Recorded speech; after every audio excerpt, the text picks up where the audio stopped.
I'm from Grome Sewing Machine Company, and tonight we're going to talk about our favorite thing to do, which is ripping out. It's something that we all have to do at one time or another. So we're going to talk about ripping out seams and also ripping out embroidery. Before we start to rip, every sewer needs some tools, and if you'll look down here on the blue fabric that I have tools from Gromes Sewing Machine Company that you can purchase that are helpful when you do ripping of any kind. We have one that's like a razor, and we have a regular seam ripper. They come in all different kinds of styles. We have another ripper, it almost looks like a surgical blade. That's very nice, and it comes with extra blades. I use this a lot for embroidery, also for ripping out. Tweezers are really important, and Gromes has one of my favorite ones, which is the tweezer that has a point on it so you can grab the threads very easily. And then you can get one that has sharp little points for grabbing threads either from regular fabric and or embroidery. A small rotary cutter can be a small one like this, or this can also be an aid in seam ripping. So I'm going to demonstrate how to use these tools. So for example, I have a piece of fabric and I don't like the way it backstitched for me, so the very first thing I have to do is slip my seam ripper underneath and get rid of those first few what we call back tacking stitches. And then open up your fabric, and you'll see a ladder, and all you're going to do is go in there and pick out that stitch and just barely touch it to get it started. And this is the way we all learn to take out ripping. And if you are a brand new sewer, or even one who has a lot of skills, you probably still use this at times when stitches are really tough. So there I'm started, and I can continue on down that way with the ladder and take this all out. Another way to do it, again, is to start your fabric, and we'll go over to this side on this one. So on our second sample, again, you're going to take out the first few stitches because you don't want that to interfere with your ripping. So I have those removed. Open up your fabric, and if you notice, you have a red ball right here on the ripper, and that's to keep the fabric apart, not on the seam side, but between the main fabrics. So I'm going to slip this tool inside my seam.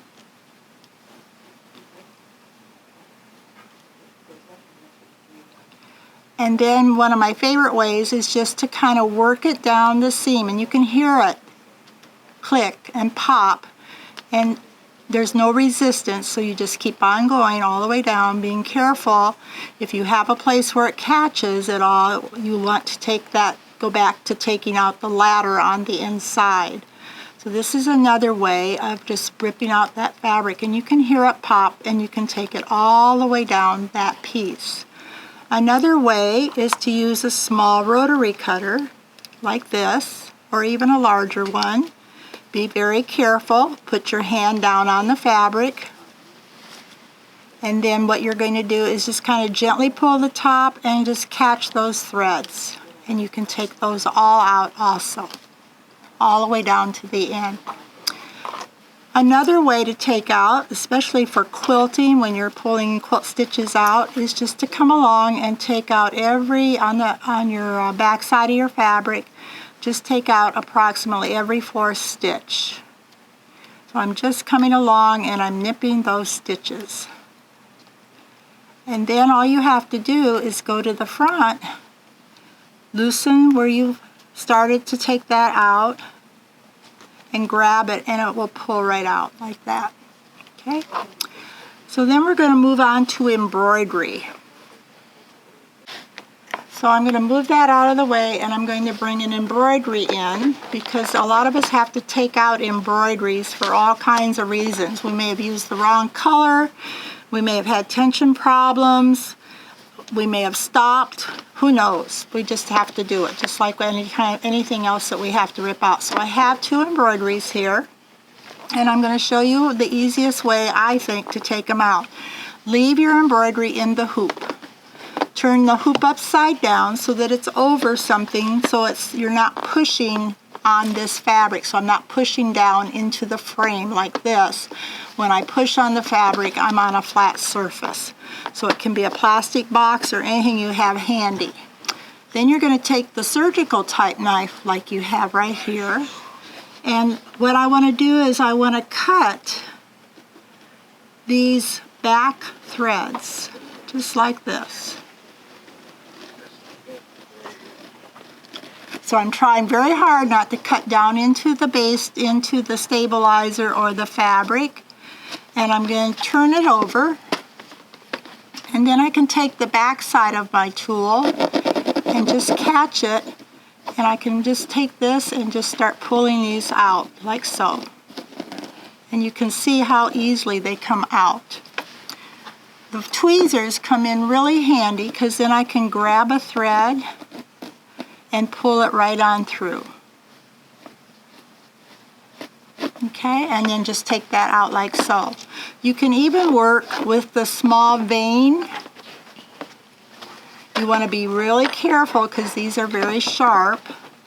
And you're just going to barely cut that basting thread.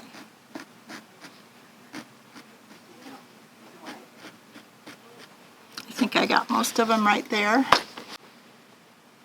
So we cut those threads on the back, and then I'm going to grab the front thread, and as you can see, as I grab that front thread where they're cut, where I caught that back basting, just look how easy that pulls right on out.